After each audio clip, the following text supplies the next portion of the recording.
Hello friends, কেমন আছেন সব? আশা করি ভালো আছেন সব। তো একটা কথা বলতে চাই আর কি, কাজে কোনো সময় ফাঁকি দেবেন না, না তো কাজ আপনাকে ফাঁকি দিয়ে দিবে, ঠিক আছে?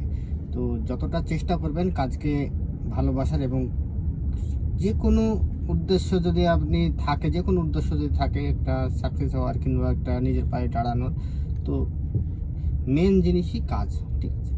বিনা কাজে বিনা মেহনতে আপনি কখনোই সাকসেস হতে পারবেন না।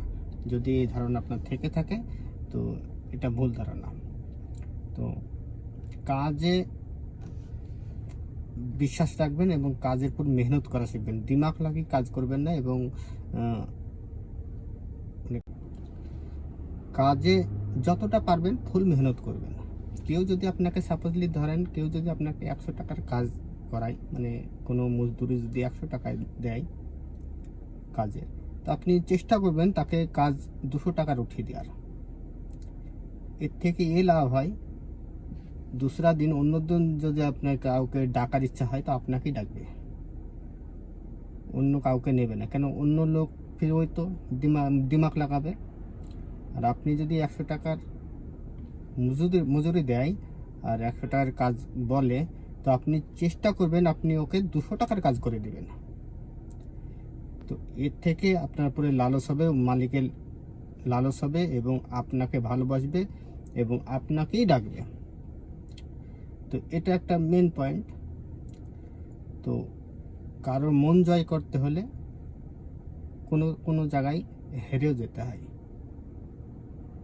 ঠিক আছে? তো ওটা হারা নয়, ওটা জিতলেন আপনি, কিন্তু নজরে আসলো হার। তো ওই হারটাই কিন্তু আপনার জিতার মানে সাকসেসের রাস্তা, একটা জরিয়া বলে, যেতে হিন্দিতে জারিয়া বলে, তো একটা জারিয়া। তো সবসময় চেষ্টা করবেন কাজে মেহনত লাগি এবং কাজের পর ভালোবাসা। কেউ 100 টাকা মজুরি দিলে তাকে 200 টাকার কাজে উঠিয়ে দেওয়ার চেষ্টা করবেন, আপনার অনেক ফায়দা হবে। শুধু মেহনতি তো লাগছে, আর তো কিছু লাগছে না, না? তো ওই জিনিসটার জন্য আপনাকে কিন্তু অনেক বড় একটা হেল্প হয়ে যাবে। আশা করি বুঝতে পেরেছেন। আর আপনাদের কাছে একটা রিকোয়েস্ট, লাইক কমেন্ট অবশ্যই করবেন যদি ফেসবুকে দেখে থাকেন, আর যদি ইউটিউবে দেখে থাকেন তাহলে সাবস্ক্রাইব করে নেবেন। আমার ইউটিউবের নাম হচ্ছে তোমার জন্য ভিডিও, এবং ইনস্টাগ্রাম অ্যান্ড ফেসবুক পেজে আপনার লাইক কমেন্ট অবশ্যই করবেন। Thank you very much guys.